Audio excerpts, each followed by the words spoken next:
trending at usap-usapan nga ngayon sa social media ang Hello Love Again ni Alden Richard at Catherine Bernardo. Nilabas na ng ABS-CBN Studios Star Cinema at Chimmy Picture ang unang teaser ng pelikulang Hello Love Again.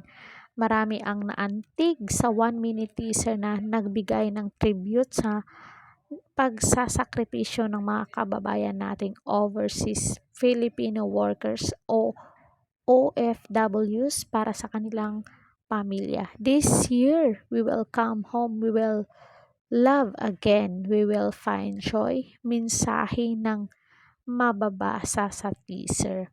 Sa bandang dulo ay may pasilip sa mga karakter ni na Alden Richard at Catherine Bernardo na sina Joy at Ethan respectively. Maiksi lang ang eksena ng dalawa kung saan mapapanood ang paggalaw ng karakter ni Alden na si Ethan ng pangalan ni Joy na karakter naman ni Kat.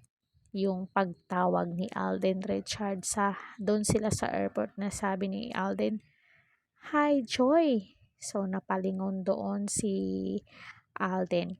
Makikita rin ang paglingon ni Joy nang sumigaw si Ethan pero hindi na malinaw kung magkadugtong talaga ang eksena na yun sa pelikula. Damang-dama ang mga excitement ng mga netizen sa continuation ng love story ni na Joy and Ethan dahil halos isang araw ng trending sa social media platform ng Twitter ang hashtag Hello Love Again na may mahigit 20,900 post na habang isinusulat ito. Karamihan sa mga nag-post ay papuri sa teaser at sa mga bida na kahit super iksi lang ang patikim ay grabe na agad ang effect sa kanila. Ibinida rin ng mga kapuso, kapamilya at cat din fans ang maaga nilang pagbili ng ticket ng pelikula na simula November 13 pa ipapalabas sa mga sinihan. Mas dumami pa ang sinihan na magkaroon ng advance ticket selling at dinadagdagan na rin nila ang mga screening para sa pelikula.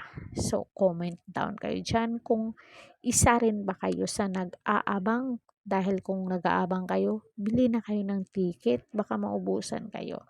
So yun lang guys, sana nagustuhan nyo ang ating video for today. Don't forget to like, share, and subscribe Koridor Official TV para updated kayo lagi. Thank you so much.